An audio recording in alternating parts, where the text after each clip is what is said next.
Previously on Something Who.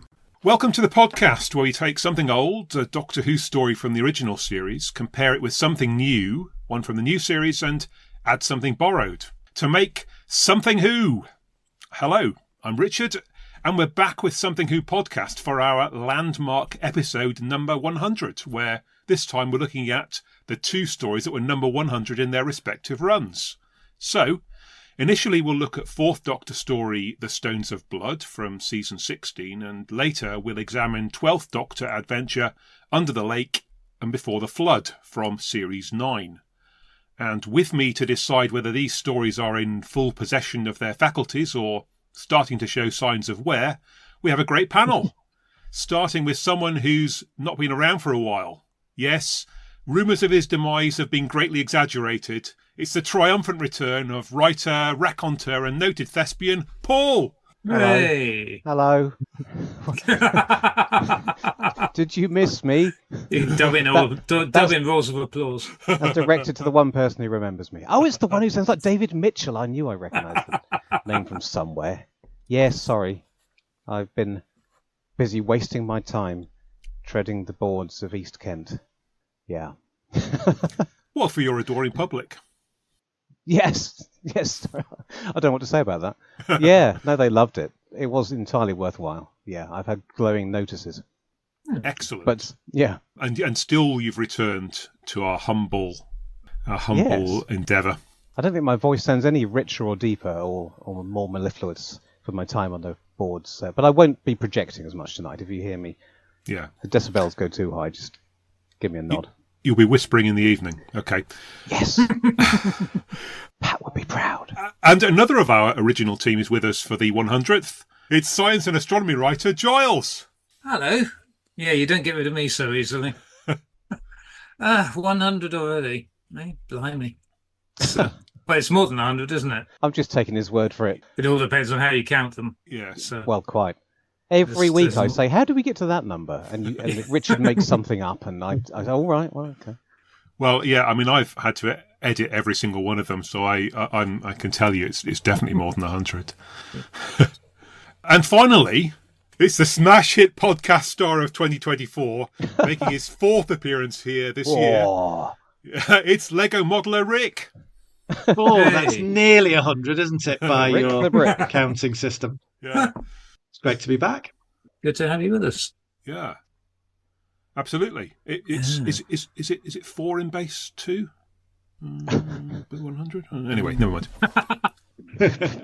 It's late. Don't expect me to think. Yeah. Fine. Okay, Oh, it is. You're right. look, let's not worry about that now.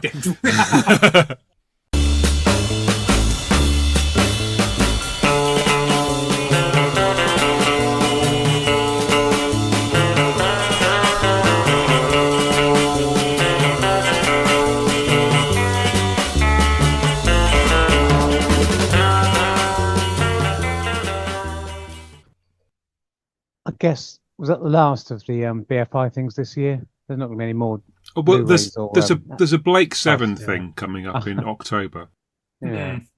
But yes, Don't know. Depends if they announce an animation. The Blake 7 looks good, and inevitably I'll buy it for all its extras.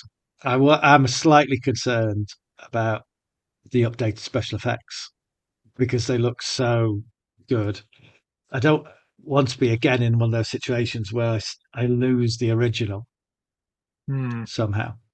So well, they're going to have both versions, I think, Are they? available.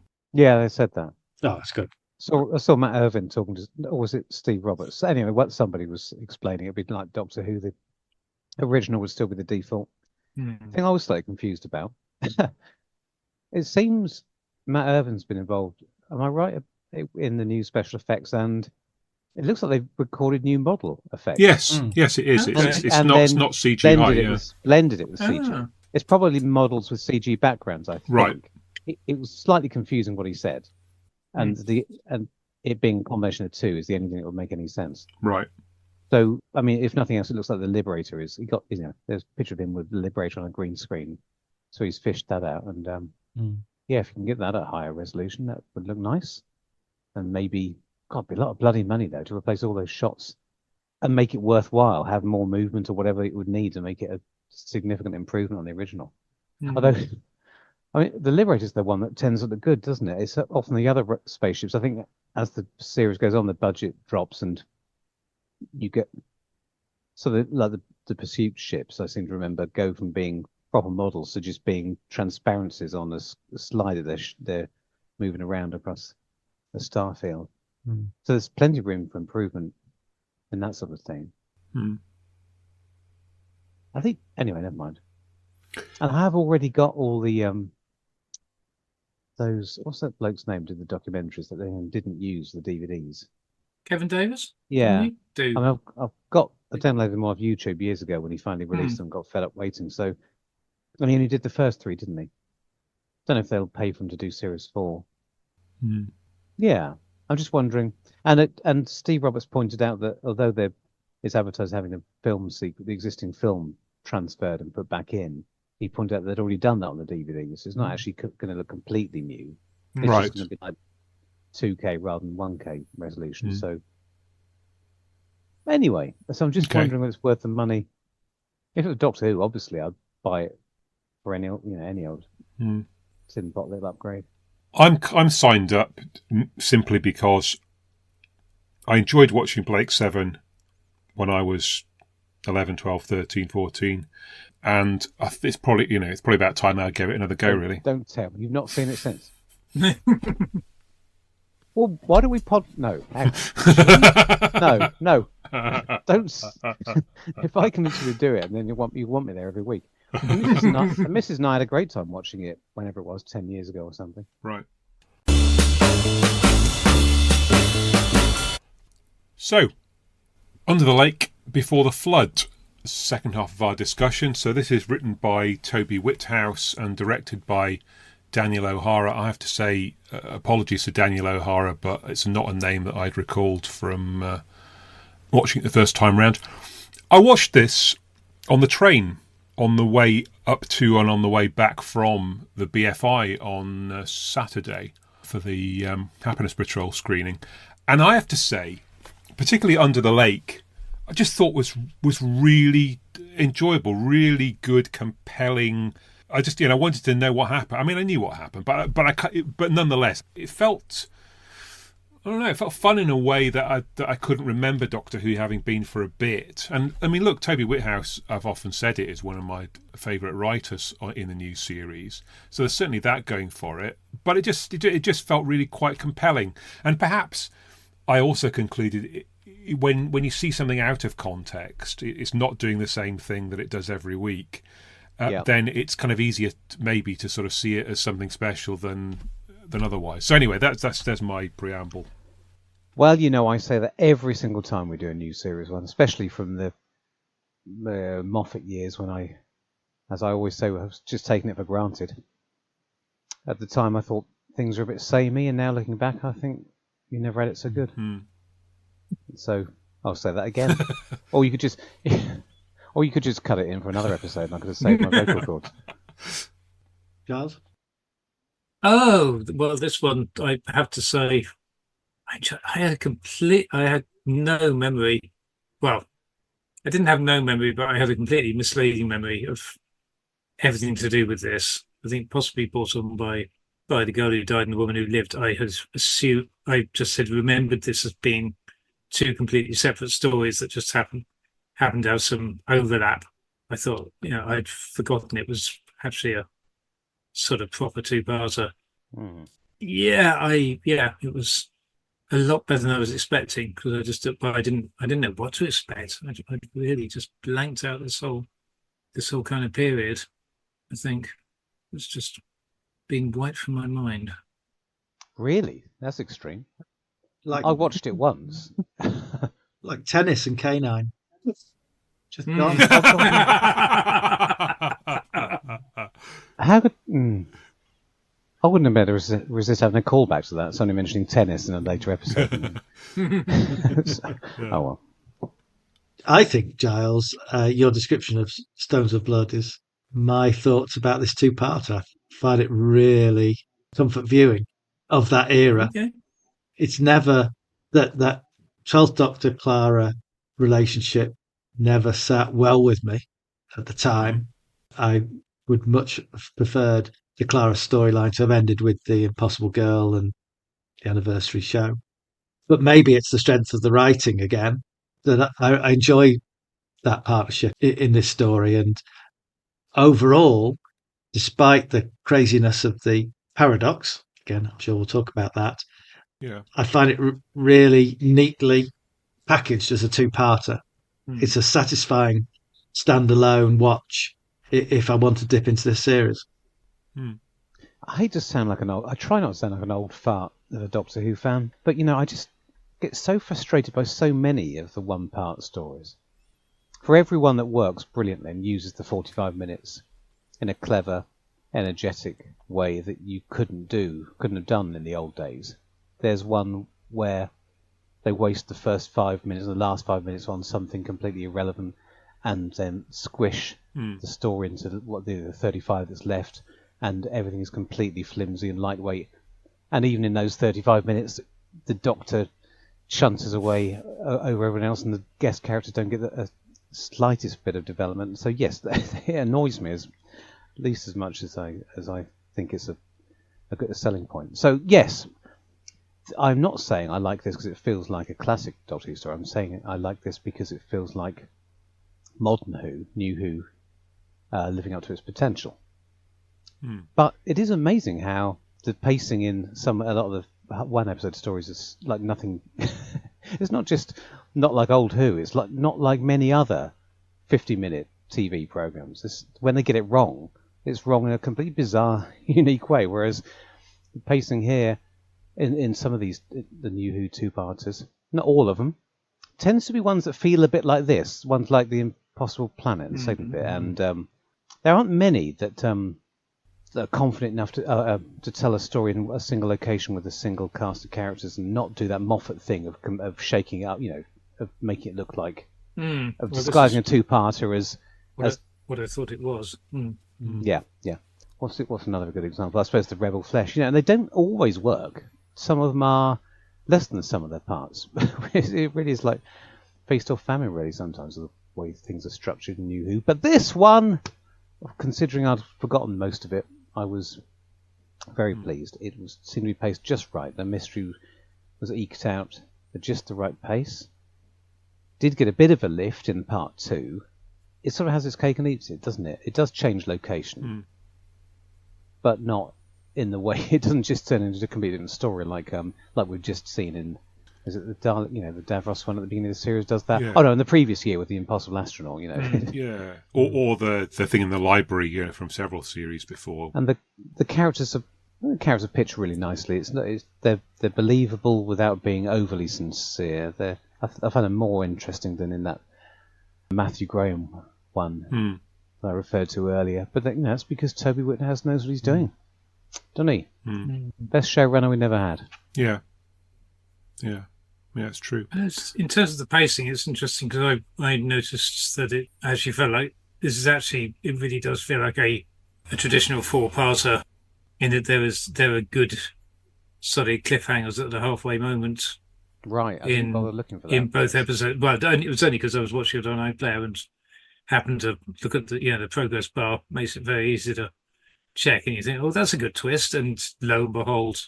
So, what is it then? Well, in the first episode, it's the realization they're trapped because when they go to summon the submarine, and it's already on its way, and that triggers the realization. No, we can't just get out because that's part of the plan, the trap. And in the second part, it's the Doctor leaving the TARDIS and then finally he's stuck there, trying to just fly away from the problem, and which I feel you could work those up as those could have been worked up as proper cliffhangers because they certainly changed the terms of the story and the problem in each case. I think it's got nice character work. The thing that left me. It's just a bit drab. I know I appreciate the setting, calls for drabness, but it just feels like everyone runs around in fairly uniform overalls, and the whole thing is sort of lit, this green. I mean, it just feels a bit, I probably thought that the first time I watched it, which is why I've never gone back to it. So I don't know why I was more pleased this time around. I think I wasn't looking. I mean, obviously, because I was on a train, I was looking at it on a phone screen. So I suppose maybe if I'd looked at it on a, 50-inch screen, some of the visual stuff would have been more apparent. For me, the storytelling was enough to get me through it, and with enthusiasm. But I mean, I understand what you're saying. I was watching it mostly on phone as well. That would just be that's my reservation about it. Everything else feels like, yeah, this is good. Why does it leave me feeling slightly like it's not? I didn't enjoy it quite as much as I thought I might have. So I'll be optimistic here. I think the characters were probably one of the better crews in the new series. So you talked about the Impossible Planet. That was a pretty good crew, and you kind of bought into them. The Rebel Flesh, again, reasonably good crew. You've got to learn something about them, and that's the benefit. If you're going to give yourself 2 45-minute episodes, as a writer, you really got no excuses but to round off those characters. I felt these characters, I did really root for them. When O'Donnell dies, I was sad and wanted to see the rest get through. So tick, tick, tick, tick for that. And I think the environment, it is drab, but it's underwater, or it's portraying Cold War Soviet village. It does what it says on the tin, and I think it's unapologetic in those terms. It deals, I think, quite well with the fact that the spaceship that they salvage looks a bit incongruous in both those environments, and you've got that contrast to play off, I suppose. But I really, really enjoyed it. And then I enjoyed the clarity over a number of things, which sometimes in Doctor Who becomes quite wishy-washy. I thought the ghosts and the rules around the ghosts and how they moved and what they could pick up with was well established early and seemed to remain consistent throughout. And because they had that consistency of purpose and the way they moved and the rules that were set around them, that added to the suspense and the tactics that were required by the survivors to survive further. I was just all round impressed with, on repeat watches, that it just seems to hold up to the natural desire to nitpick the more you watch these things. And I just felt, I was overwhelmingly in support of the story. I was bought into it. I was absorbed into it. And as I say, not really inclined to nitpick. It's very, very solid, isn't it? Yeah. I feel like on a different evening, this might be the sort of story where I would grumble that the characters could be sparkier. The dialogue, I know, whenever I do feel that and try and express it, I always feel like I sound like I'm saying there should be more jokes in it, which is not what I mean. But that when I say dialogue should be wittier, I don't mean that people should be cracking one-liners, but that it should be at a slightly higher level of artifice, Yes. But here, it didn't bother me. They could have been more distinct, and not distinct, more elevated as characterizations, but they were so believable. I mean, it was all very believable and natural. There were, again, there could have been more, as well as more wit, there could have been more drama. There could have been rivalries, secrets, infighting. That's what you would have got in most of the other stories that have this sort of cast in a... Even going back to the classic series, if this was a base under siege, one of them would have gone mad. Or we don't get that. They're all competent, friends. They all work together. They get on with the job. Well, the fact So that I could believe it if somebody disliked it for those reasons. Yes. Thought it didn't aim high enough. Didn't. Well, the fact that Swing. Pritchard is the first one is pretty much the first one to get bumped off, and would feel like he would be the antagonistic character with his own agenda.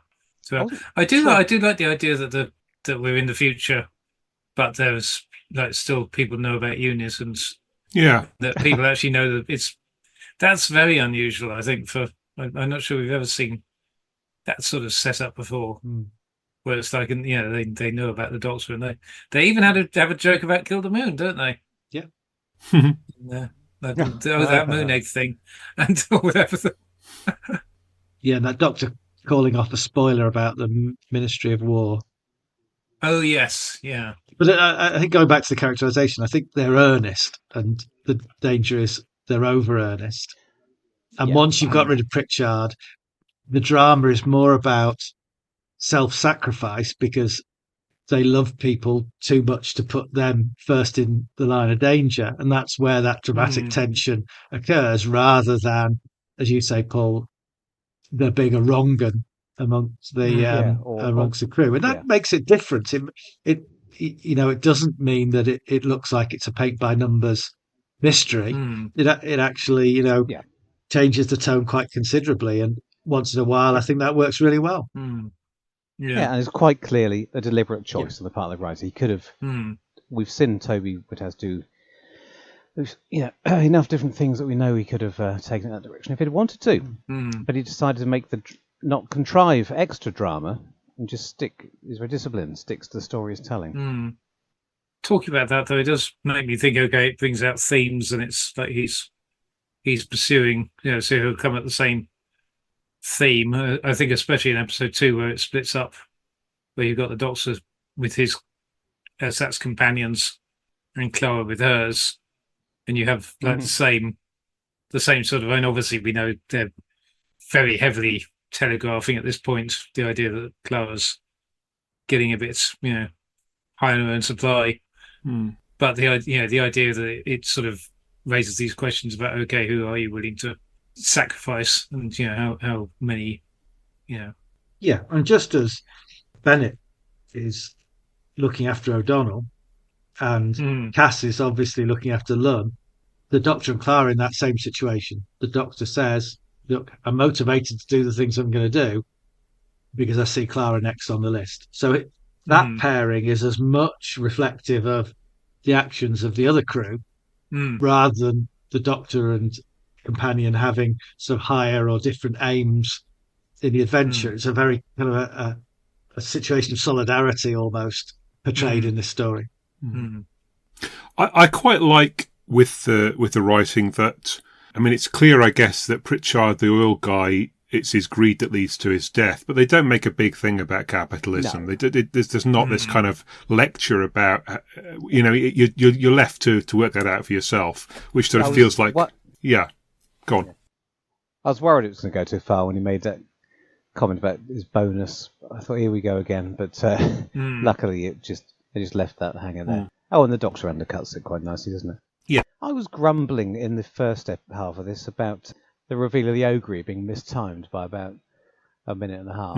And I'm going to do it again. I think the reveal, I've made a note here, the reveal of Pritchard being a ghost would have been stronger if we hadn't just seen him drowned, for the expense of a little bit of action where we see the other ghost coming up and opening the floodgates. And wouldn't it have been stronger if you cut that and then, because it's shot. The point is when the reveal of Pritchard, when he slowly turns around, we see his back and he turns around and he's got the ghostly visage.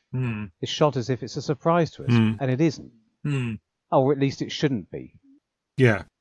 Because anybody's been paying attention, that's exactly what they want to see. And it reminded me of the most effective horror moment in Doctor Who, in Waters of Mars, when that sort of thing. I was thinking about that, yes. Transformation of people. Yeah, it happens off screen so that you get the shock. And here it's not a shock, it's slightly bungled. Yeah, and so the one you get just in the background. Again, I don't know if that's in the script. I assume it was written that way, but it seems slightly as I say, I see it everywhere nowadays.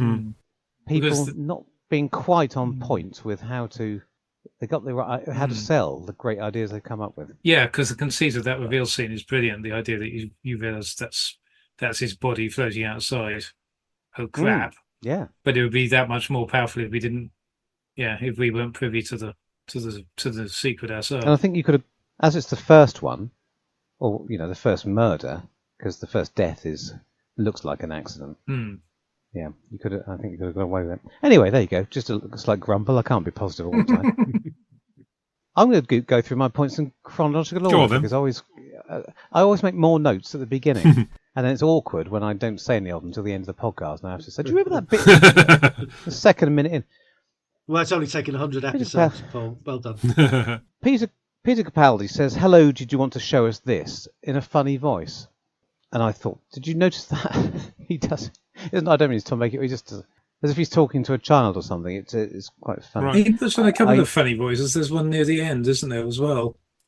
It's very new Who. They all do that, don't they? Tennant started it.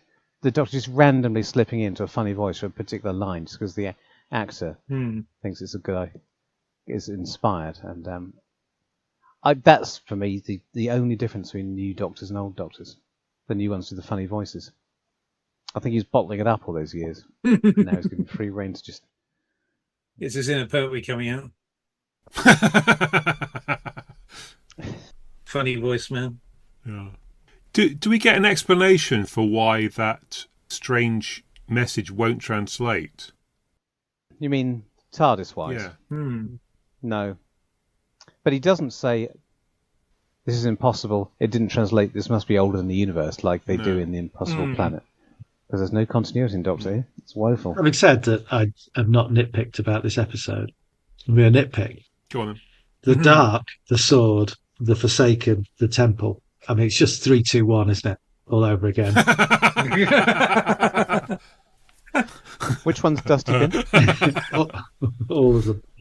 I mean, how they contrived that solution out of that. The first place I went with that before I saw how the solution played out, I was thinking it was like, what, 3 words? Yes. Yeah, exactly. And I thought, oh, that'd be clever. It's some galactic version of that. A bit like in Wild Blue Yonder, where the weird words turn out to be a countdown. Yeah, and let's not get into the idea that you can figure out the location of. So it's the Forsaken. Is that meant to be the Fisher King, or is that meant to be the? Wasn't that the abandoned? Is that the abandoned village? But it feels like you're going to be. I think it was missing a scene where they spelled it out for us. Yeah, well, spelled it out for us, frankly. So if we understand correctly, it's directed to some people on the opposite side of Orion from us, who nevertheless recognise the same constellation that we do. Yeah. Well, fair enough, because Orion apparently is a universal thing in Doctor Who. But yeah, it does feel like it's a bit of a reach to feel like, okay, you're going to look at Orion and go, oh, okay, right, there's Earth, there's. Yeah, you won't see it in the Eye of Orion, I suppose, but yeah. But again, that's nitpicking. Yeah, if you're going to direct somebody to St Paul's Cathedral from outer space, you wouldn't, as your 4 directions, say outer space, a bizarre constellation of planets that, if you just happen to be at the right angle of the entirety of outer space, pointed at Earth, and then suddenly leap to. Come out of St Paul's Tube Station, find the church. There's something missing in the middle of all of that. But it was a cute idea. I'm nitpicking, and I said I wouldn't, and I have. Yeah, yeah, exactly. I do think that the working out scene and stuff is very clever. The stuff in sort of the back half of episode 1 where they figure it out, and the fact they. I guess my view is right that. I mean, we nitpick because it's the sort of people that we are and it's we're schooled in it. I mean, it's sort of what Doctor Who fandom has been for 40, 30 years, however long it's been going. Yeah, 40 since the magazine. That you kind of nitpick, but I feel like as you're watching it, it happens fast enough that you're not going to be. You're only nitpicking in retrospect because it sort of carries you along as it's happening. But yeah, no, I mean, I don't disagree with what you've said, but I felt like in real time, it was good enough to kind of keep me going on the wave of the story. Yes. Shall we talk about the bootstrap paradox? Yeah. Which I was surprised to learn isn't just a Doctor Who thing. It's a wide world thing. Yeah. So who wants to tell me about the bootstrap paradox? Do we think the story is contrived by Toby? Is that his first idea? Or did he want to create a story that would enable him to discuss the bootstrap paradox? Or did it arise during the plotting? Well, was it even a patch over something that didn't make any sense? I'm a little bit suspicious that it's the latter. that he kind of has got to the end of the story, realizes that he thinks it's brilliant because the Doctor's sort of whizzed forward in time, in the same way as the Pandorica opens. Yeah, it's brilliant, and then, oh no! But hang on a minute, how did he know that? Oh sheesh! And then he says, but it's a bootstrap paradox. Tell you what, let's 2 minutes of that at the start, and then it's perfectly fine. We've hung a lampshade on it. Yeah. Is the fact that it's confined to part 2 a sign that it isn't intrinsic to the entire story? And because it's not really, Part 2 is where the time travel has kicked in. I suppose you could. Obviously you couldn't really refer to it in any way earlier than that. I do like the pre-title to part 2. Though. I'll forgive it for that anyway. I've forgotten that completely. Who thought before Mrs. Flood there would be a breaking of the fourth wall? Yep. A very, very merry 100th anniversary to all of you at home. Yeah. But more to the point, in that season of all seasons, why did they not stick with the electric guitar theme? I mean, that's brilliant. And I was thinking, compared to this is the kazoo season, isn't it? Yeah. No, worse than kazoo. Well, I did think, looking at Mad Theremin. Looking at the title sequence both times, I just thought, it's 2015, so that's 9 years ago, but something about the typeface, the kind of visuals in general, it just feels like, I don't know, very dated. More dated than the original title sequence from 2005. Well, the original news title sequence. But yes, as you say, rescued on this occasion by a very nice bit of electric guitar for the theme. The thing about this bootstrap paradox for me is not so much that it's, I don't know, that they don't do it well, having decided to go down that path, but that it doesn't add anything. It doesn't change anything. It's not exactly tacked on, but it's unnecessary. They bring it up, explain it well enough that we all understand, as well as Clara, what the implications are, and then just leave it hanging. So what's the point of it? Because if you take it seriously, then it's impossible. The Doctor tells a silly anecdote about how it could happen, and then it happens in this story, and we're supposed to think, but then you drop it. So it's not supposed to raise any thought-provoking ideas about the nature of, I don't know. Free will is not an illusion. It's not supposed to get us thinking. It's supposed to think, oh yeah, I wonder.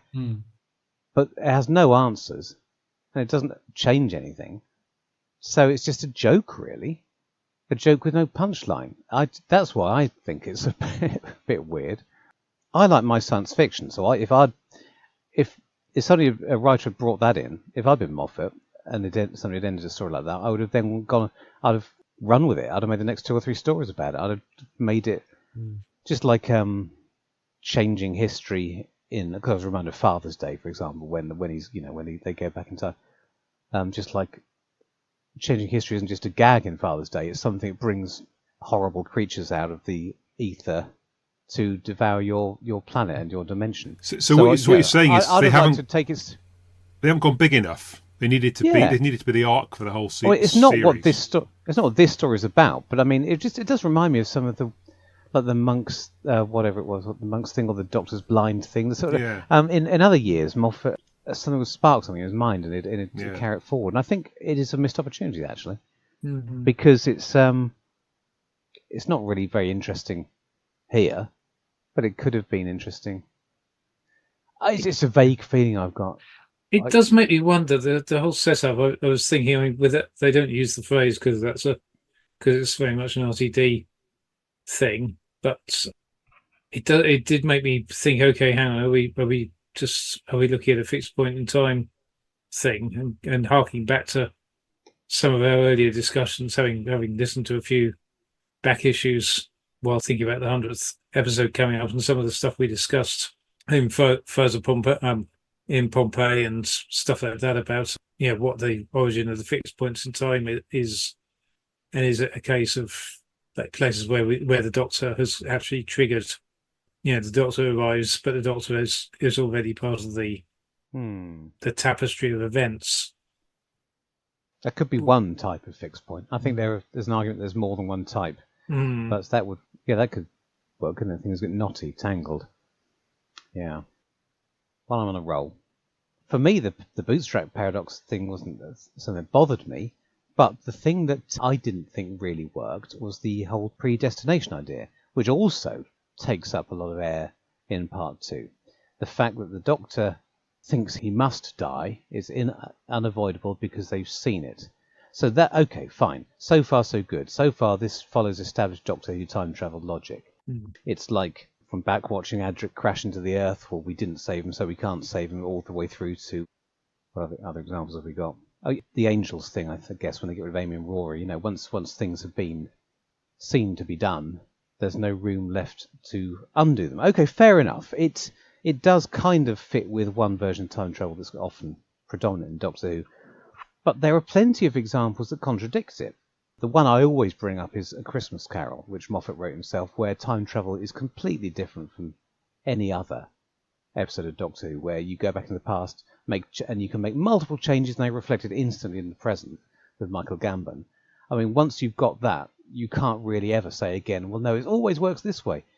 Am I wrong here? I know people hate time travel discussions. Sorry, anybody out there but sorry, not sorry. Any story where the Doctor shows a potential future, Pyrism is in Mars. He takes you into the future, you see the ruined Earth. But nobody ever says, well, that's it. We've seen that Earth now. Sorry, Sarah, I shouldn't have brought you here.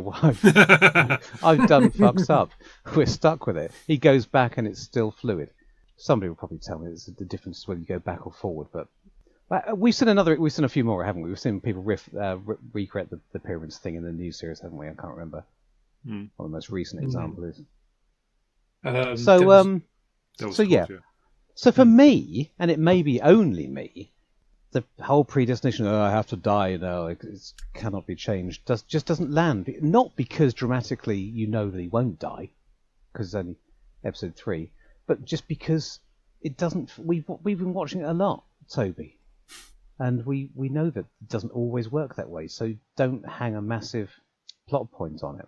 We're conditioned. And the biggest problem is that the most obvious parallel, which is where the Doctor is murdered, shot by an astronaut at the beginning of Series 6, which is only a couple of years ago, is not only the most thing that pops into my head when I see this, but it's also exactly how this is resolved. It's not, in that one, it wasn't the Doctor that was shot, it was a robot that looked like him. But the Doctor spends the entire bloody series refusing to countenance any other possible explanations for it. Here, it must be my ghost. What else could it possibly be? And I'm thinking, must it? And it isn't. So it's just not strong enough on any level. It's not strong enough. I'm sorry because it's just a bit of fun, but you overwrite it. When you have the Doctor say there is no possible other explanation for this, that's when you lose me. You could have had all that fun. You could have had that, plotted it that way without overselling it. Here endeth the sermon. Yes. The difficulty, though, is that we don't know what the rules of time travel and affecting history are. And remarkably, for a show that arguably is about time travel, it didn't set out to establish within the programme what those rules were that then must be broken. So you're always reliant on the Doctor saying at some point in the episode, what are the rules of the week about time travel and impacting the future? And in fairness, in fairness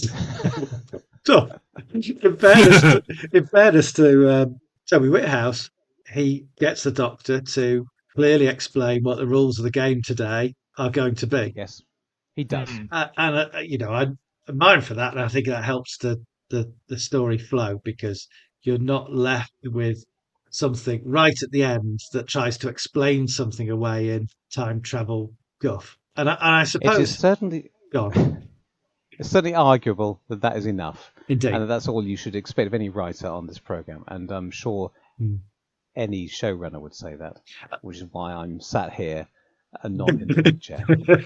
I'm trying to remember whether the Doctor has any big eulogies about his own death and like fixed future after he gets to see the ghost. Because presumably that is the moment at which he realizes this isn't a ghost, it's a hologram, or it's a fake. Do you know what? I think it only becomes a hologram as part of the bootstrap paradox that he works out that that's his way out. I think at the end of episode 1, not only do we as the viewer think, the Doctor's died, I'm going to have to spend a week thinking about how he gets out of that one, because that's going to occupy all my thoughts. I'm not. But also the Doctor has to reflect on that, and that's why I think instead of trying to continue that cliffhanger with a in-scene resolution at the start of part 2, the choice is to go to a very different. This is going to be the rules of the game that I'm going to be playing with as the Doctor over the course of the next 45 minutes. While I'm grumbling, so you're not bought into and that. you thought I'd stop, and I did like this. I really did like this. But talking of the Doctor overselling things, and it's just a very new Who way of doing it. I like his. I suppose I do find some charm in his in his glee at having discovered something new. These are real ghosts. There are no real ghosts. We've never seen real ghosts before. But God, these must be ghosts. How wonderful! I like that. Mm-hmm. But again, I take these things too seriously. I don't believe that he would fall for it. There are so many other things they could be. I mean, why would he? Yeah. Well, I mean, I guess they are ghosts in a way, right? But it's just that we don't know enough about it to see it in any other way to start off with. But are they? Because I'm waiting all this time for an explanation of what they are, because I don't think they're going to be ghosts. Right. So I'm waiting for the explanation, and it gets sort of thrown away. He eventually says that they're an electromagnetic hologram manifestation thing that the Fisher King creates, but he doesn't say what relation they bear to the original people, if any. It kind of I think he says it sort of taps into their soul, so doesn't it? Or yes, something? he says. Yes, but he doesn't believe that people have souls. He says he describes it as the thing that renders the soul out of the body and makes it repeat your coordinates for eternity. Yeah, but that's when he thinks they're still ghosts. But then at some point he switches to saying they're electromagnetic Ujima flips. And has he just revised his ghost theory, or has he overturned it completely? I got the impression he was supposed to believe that once he gets enough data, he replaces the ghost theory with something else. But it's not a big moment. No. And it's not. It's slightly under. Yeah. I agree. I think at that point, in front of the crew of the drum, he's just hypothesizing and seeing what the reaction is of those in the room to that theory. And oh God, I'm just so sick of myself. But I mean, we've seen everything in Doctor Who, so that's why it never lands for me in an episode where he says, "This is unique, this is extraordinary, this is unprecedented, this has never happened before." Everything's happened before. So there are 1,000 Doctor Who explanations of what they could be that doesn't involve them being the literal manifestations of people's immortal souls. But even if they are the literal manifestations of people's immortal souls, there would be a scientific explanation for it in Doctor Who. Yeah, indeed. Like we can have gods. We're not allowed real gods because that breaks certain rules, BBC rules, but we're allowed god-like beings. Well, we can call them the gods of Ragnarok, for instance. Yeah. So yeah. I mean, once you've got that, of course you can have anything. But they're not ghosts. They're not ghosts. Well, they're not ghosts in the way that we understand ghosts, I suppose. Except that we don't. We're not sure that we do understand ghosts anyway. If we move what they are far enough away from the commonly accepted, shared understanding of what a ghost is, then it's just semantics now, and you're just using that word as a shortcut. Yeah, but then there isn't really. I mean, I don't know. I wouldn't quibble about it because you've got. This is sort of stone tape interpretation of ghosts, isn't it? Really, maybe. Is it? It's not clear. The Fisher King creates them. They don't spontaneously manifest. They're brought into being. That's one massive difference. But if everyone's quibbling and saying these aren't real ghosts, then you've just got the question of what. There are so many different interpretations of what ghosts are. Are they actually spirits of the departed who have free will and somehow manifest themselves, or are they effectively recordings or echoes of I mean, so why should I care if they're real this week? We had one the other week, hmm. terrible episode. Hyde, was it, with ghosts in a haunted house, and of course, and all the way back to Well, apparently that was Ghosts, part of the Army of Ghosts, where the shadows are Cybermen from another dimension. In Hyde, there, oh look, it's the same thing. It's the shadow of a well, apparently that of a was time part traveler of the, moving at a different speed. I mean, I know I'm never happy because I complain if I'm promised a ghost story and they come up with some dreary science fiction explanation for it. But that's only if it ruins the atmosphere. If you sold a ghost story, which should be given as a ghost story, and you can have a different explanation, but you don't suddenly turn the lights on and ruin the atmosphere when you do the explanation. Here, it tries to have its cake and eat it by telling me, because why do they need to be ghosts? They could be an electromagnetic manifestation based on... We know that in Doctor Who, it could get the physical imprint. Any advanced technology could get the physical imprint of these people. It could get their mental imprint. Why does there need to be any kind of real connection with these people who are now dead and gone? I'm annoyed being told, because it's a creepy idea, possibly. I allegedly. I was happy with it. I was happy with being creepy for 90 minutes, but.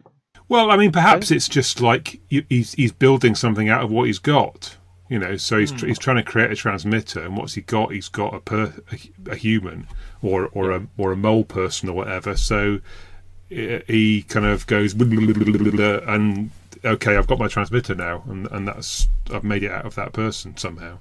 Yeah, it is essentially exactly the same as every other Doctor Who story where we come up with a highfalutin semi-techno-babble explanation for a phenomenon that's either commonly ascribed to some natural or supernatural form.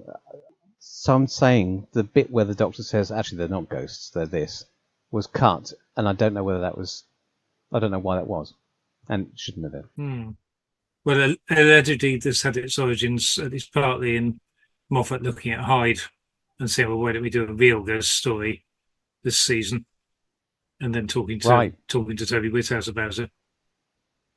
But if you wanted a real ghost story, why completely obfuscate the issue by having them essentially, by revealing one by one various aspects of these ghosts that make them not ghosts in the normal way? You layer on so many differences that it just ends up being another science fiction story. I think using the word ghosts is possibly confusing things. I don't like the idea that they're souls. Is my problem. Yeah. I suppose I don't care if they're ghosts or not, because there is no single definition of a ghost. I suppose by ghost I mean real ghost, which is a floating blanket independently. Yeah. Well, I didn't expect this to be quite such a concept. No. You turn religious on me, Giles. No. It's just the implication, just from the reaction of what's his name at the end, Asher Ali's character, Bennett, yeah, with O'Donnell, is that there's an implication that he's not happy about the fact that O'Donnell's ghost is trapped forever, so he clearly sees it as some sort of purgatory sort of state that is affecting some part of what was once her. But whether that is anything other than an interpretation of that's how that character sees things. But I'm only wondering what the difference is with regard to if these were physically reanimated corpses lumbering around doing exactly what these ones do. Yep. Then we probably wouldn't have. Will we have the same? Will we have the same questions? Because that's kind of stock in trade of Doctor Who sort of. We've only just had it, haven't we? Well, we had spacesuit zombies coming up, and yeah, and we had the Cyberman story. About three or four episodes before this at the end of the previous season. Yes, yeah. Where that's precisely what was going on. Yeah. And there was lots of talks about souls and about heaven and whatever at that point, which then turned out to be just window dressing. Space. Yeah. Did we miss something, Rick, a little while ago? I felt like there was something you wanted to tell us, and we may have not given me the opportunity.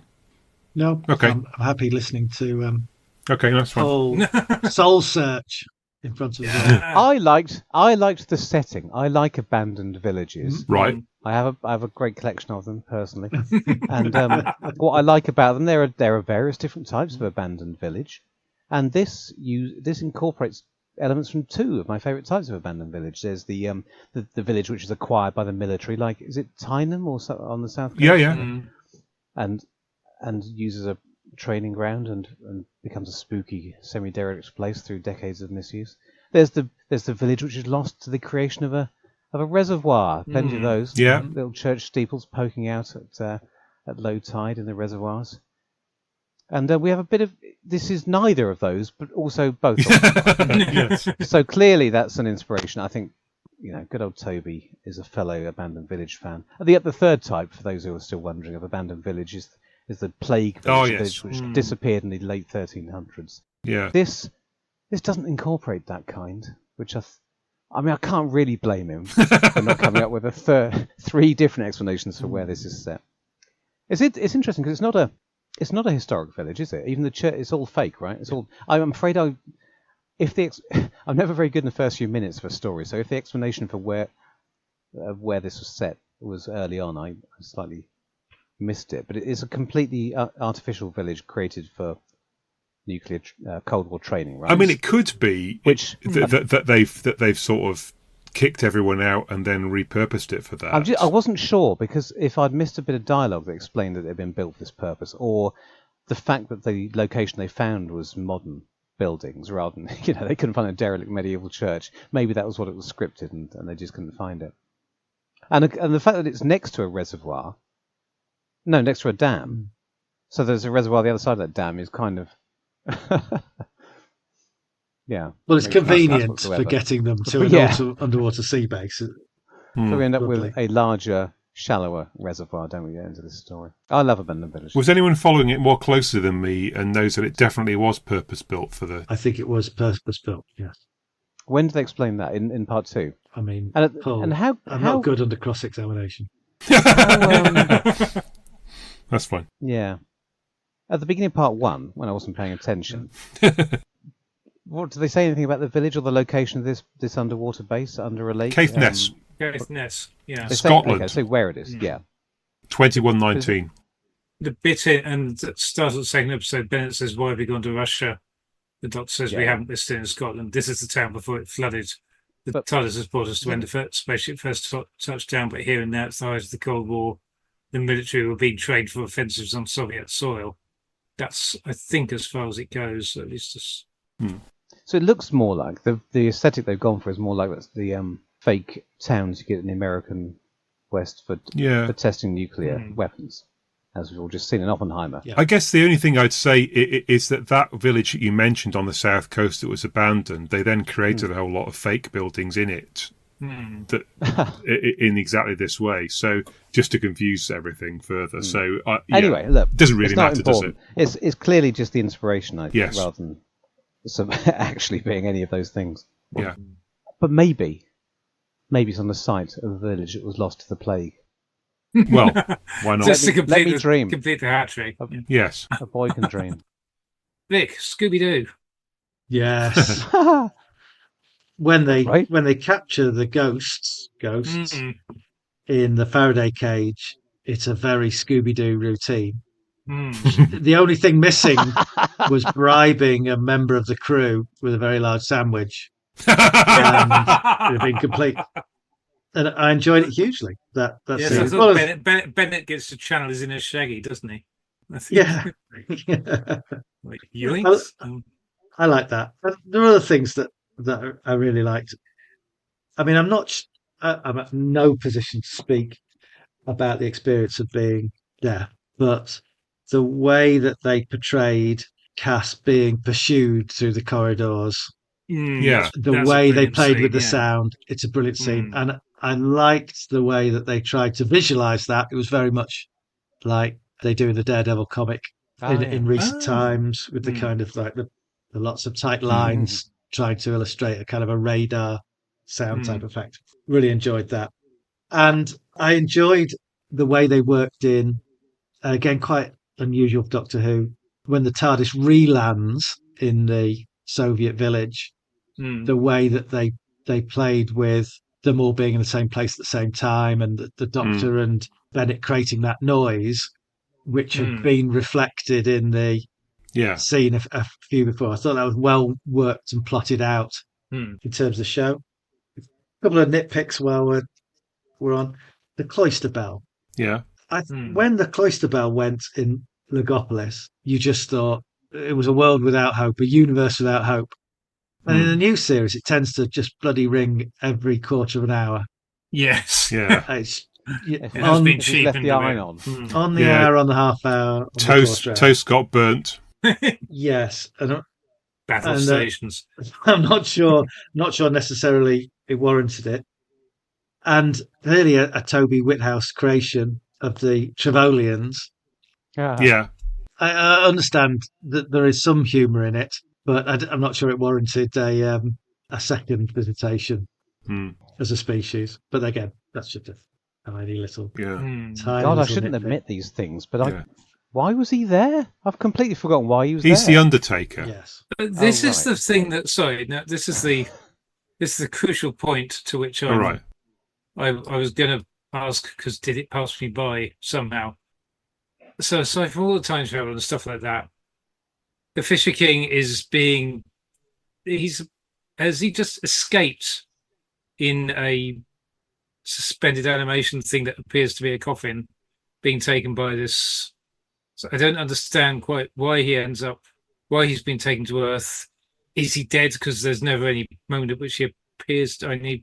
He's in the shroud at some point, but does he? Well, I mean, the way it's described at the start of Before the Flood is that he's been brought to this barren planet to be buried by the mole guy. Yeah. But then, as you say, he does then wake up and rather frustrate that plan. Yeah. So whether they just don't realise that he's asleep and they're going to bury him alive, or whether it's part of his plan to confuse everyone into thinking that he's dead so he can then escape and do stuff, I'm not really quite clear. Broadcast to his followers, and that's I think that's the. Can we talk about the Fisher King from the perspective of choosing to call the character the Fisher King, Go on, then. Arthurian legend? Because I'm looking for somebody who's better read than me, and that's all three of you. So, who wants to go on the Fisher King? And it's obvious Arthurian intents. I've seen that film with Jeff Thingamajig and Robin Williams. Also not based on the Arthurian legend, so that's yeah. But if there's if there's a thematic link there, I can't quite see it because the Arthurian Fisher King is a wounded king that I can't remember who runs into him on during the Grail quest, and he's wounded through the loins, shall we say, as I understand it. And it's there's a heavy metaphor about the land is sick because the king is sick. So it's lost in some of this weird Celtic, probably has its origins in pre-Christian mythology about the link between tribal chieftains and the health of the land and things like that. I cannot remember what the resolution of it in the Grail quest is. Don't just chuck the Grail at him.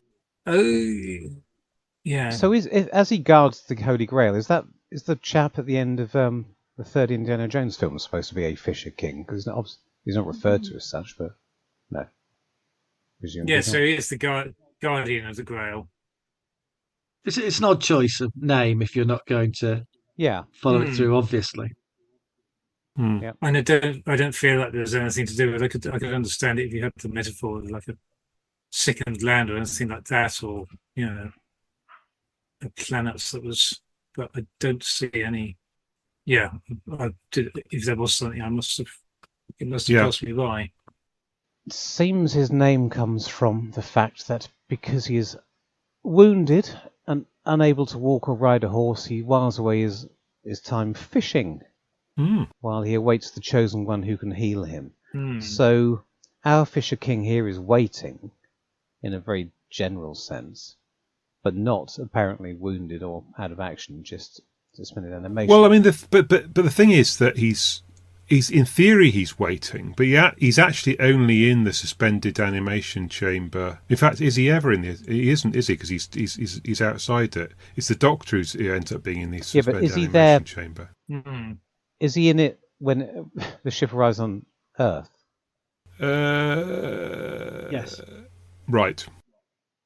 Yeah. Yes, because he's then in that shroud, lying on the suspension chamber, and then Prentice goes back and goes, "Whoop," because it's just bandages, and he knows that the Fisher King is on the loose. Tall though, isn't he? I mean, what they should have done at that point, to take your Scooby-Doo metaphor one stage further, is to say, but the dead can't walk.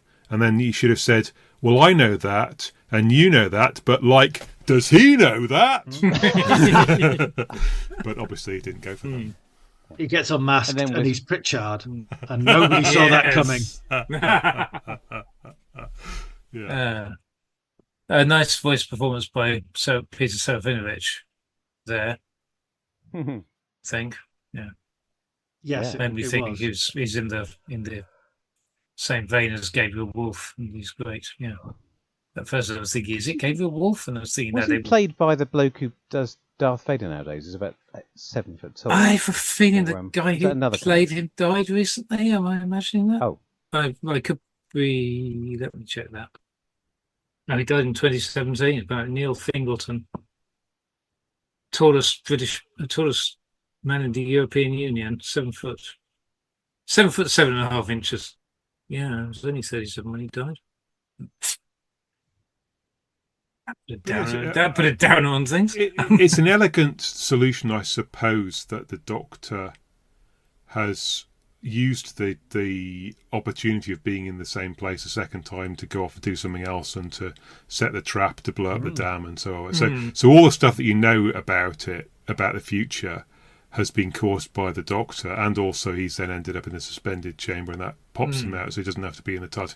So there's a lot of nice stuff, and I guess it's the only issue then is what we were talking about half an hour ago, which is that he couldn't have known what to say because the only way he worked it out was because he saw. I mean, and in the end, all that stuff's worked out so nicely. Yes, and delivered so nicely that it honestly, that more than compensates for the things I moaned about at great length earlier. I do like that resolution, and I can't be bothered to try and work out whether or not the bootstrap paradox was a sticking plaster to a plot hole or something he was interested in exploring. I cannot tell, so because it's not obviously one or the other, I shall let it be. I think I just rumbled my issue with it. Sorry to protract this conversation further. I think the problem is that, so far as I can see, the bootstrap paradox is only necessary because of the Doctor's previous line of dialogue. So looking at the transcripts of the last, he says the Fisher King had been dead for 150 years before we even got here. But once I came back, it became part of events. The messages my ghost gave me, they weren't for you, they were for me. That lists everyone after you was random. Yeah. I guess that's the thing. It's the fact that the ghost has given you information that everyone after you was random, but you being the best next name was what made me confront the Fisher King. It's not even important, actually, is it? In the end? This is the thing. It doesn't really feel like it's. I programmed my ghost to say them because that's what my ghost had said. So it's only really like Clara says, "Oh, that's very clever," and then it's only really the last few lines that undermine it. When the Doctor just says, "Yeah, but that's not why I said them. I only said them because that was." I only programmed the ghost to say them because that's what I'd seen the ghost saying. So it feels like it's a slightly unnecessary grace note on what would otherwise have been still a fairly watertight plot, or as watertight as Doctor Who plots involving time travel ever get. Although I guess, several 100,000 people might remember the bootstrap paradox as a result. That's true, yeah. Have we got other stuff we want to talk about with this one? My only one minor gripe about, like, structurally, I think it's all very well constructed and based and all of this stuff. The only thing that I felt like, oh, that's a bit, unless there was something I was missing, is the fact that they capture the ghost, they work out what it's saying and and do all the coordinates bits and all of that, and conveniently after they've done that, then the next thing, which is the flood protocol thing kicking in to flood the reactor to prevent overload, that just, so far as I can see, just kicks in out of the blue at the moment that everyone's got to the point where they've got the information they need to move on to the next part of the plot. Right. And oh, now we need to split them up. Yes. And so this just kind of happens at this moment due to the long preceding actions of the ghost. And it felt like it just comes out of nowhere as a convenient means of, oh, hang on, we've got only got a couple of minutes to go to the cliffhanger now. So we've got to split people up. Have you never seen the Poseidon Adventure? Well, have I ever seen Doctor Who? It's only, it is only a minor nitpick, but it just felt like it's there because it happens then because that's when it needs to happen, not because anything, not as a progression of the plot. My closing gambit on this is that in the most recent season of Doctor Who, everyone's got their knickers in a twist about ratings, and it's always the case. People are always getting their knickers in a twist about ratings, and apparently the first episode here, Under the Lake, the ratings were 5.63 million. It was the second lowest since 2005, and everyone felt that the end of the world was nigh. But actually, if we've got 5.63 million now, I'd be utterly delighted. If we got 5.63 million listeners, I'd be very pleased. We don't get our knickers in a twist. We might get 5.63 listeners. Yeah. Shall we do connections? Yeah. I've got some. Go on then. Some are obvious and some we've covered. Arthurian legend, there is the Fisher King reference, as we've just discussed, but also Vivian Fay plays off the whole Morgan Le Fay character. Yeah. The Ogre and the Fisher King both glide past windows before something terrible is going to happen. There's a Fisher King on wheels too. In my head, he's on a skateboard. That's his main mode of transport. Not for very 1980s as well. Very good. Yeah. They take place in two locations each story: the Stone Circle and Hyperspace, the drum base. This bill's called Drummer Base. The drum base and the Scottish Village. But more connectivity than that, they are in the same location as two locations. Yes. Both stories spend a lot of time with the Doctor condemned to death. Right. Yeah.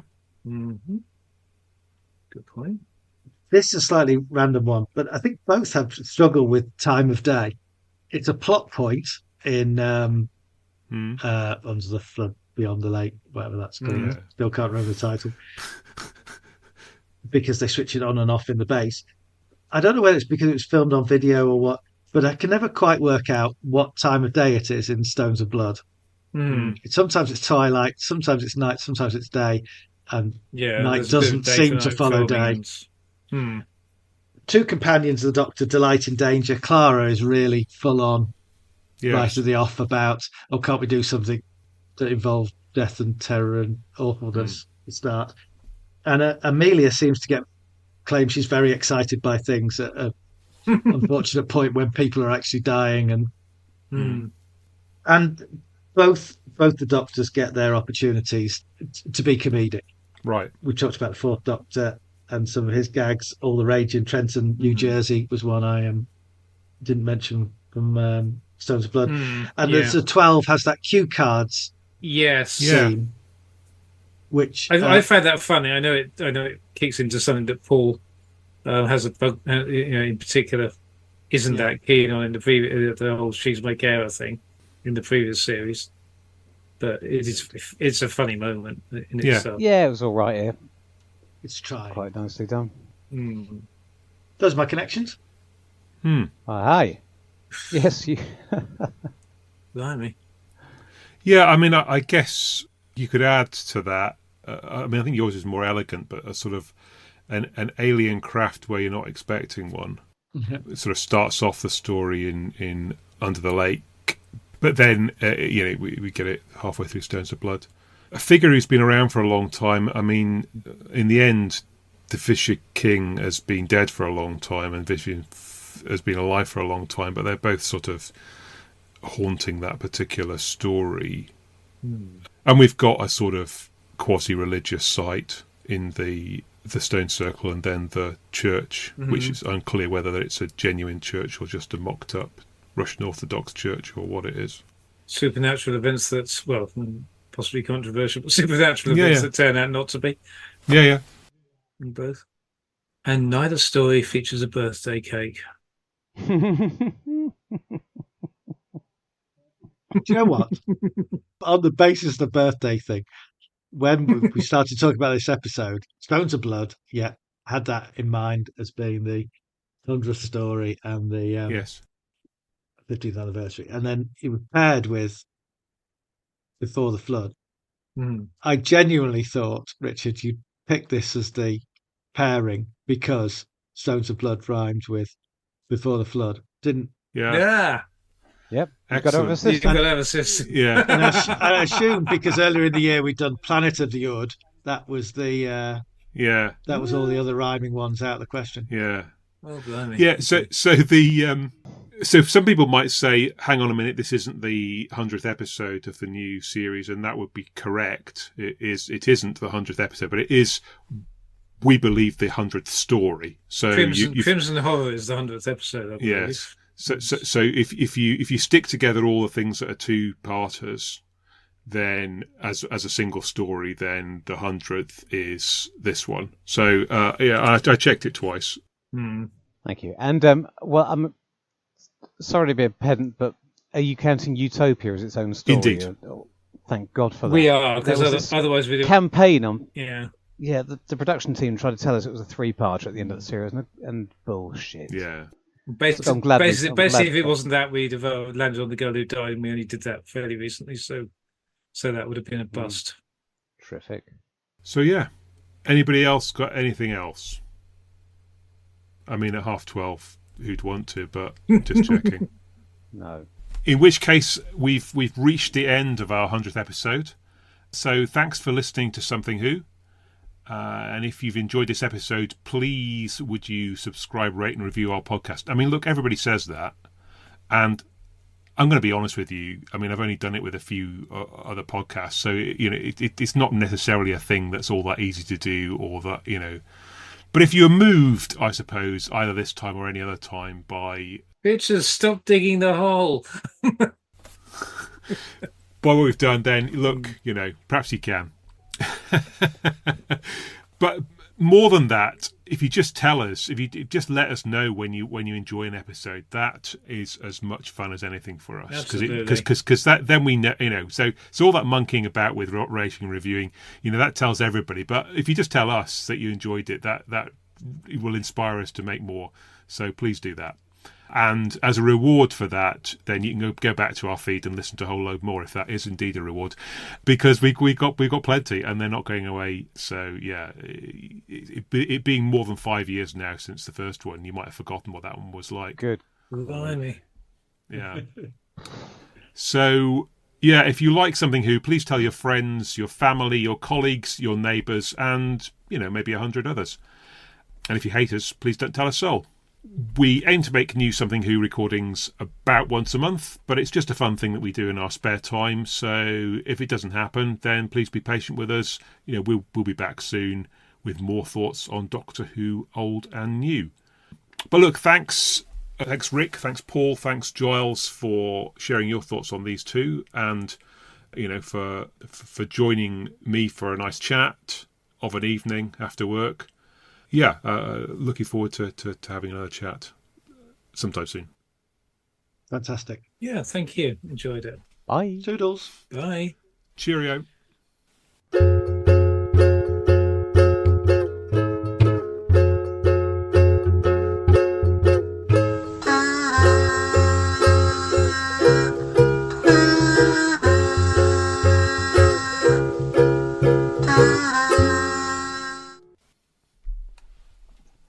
press stop. Yeah.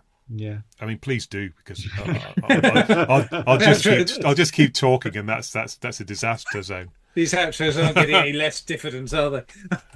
Is that 100 and 101? I think it's 100B, but I don't know. Oh, I mean, God. I mean, look, the numbering system has been a disaster zone ever since the start. I think we didn't even get to episode 3 before I started renumbering them slightly oddly. Anyway, I need to apologise to you all for the fact that we're here at half midnight is my fault. It would have been 11:30, so sorry about that. But at least it's done now.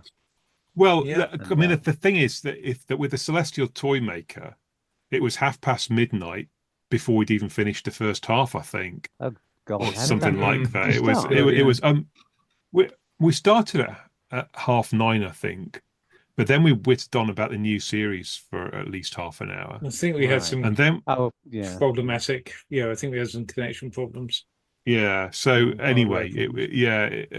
I mean, this is a virtually. Yeah, it is absolutely. We just rolled into my birthday, so there we go. No, happy birthday! Happy birthday to Giles. Happy birthday. You don't have to go recording off the wrong time, didn't we? Sung it. Yeah.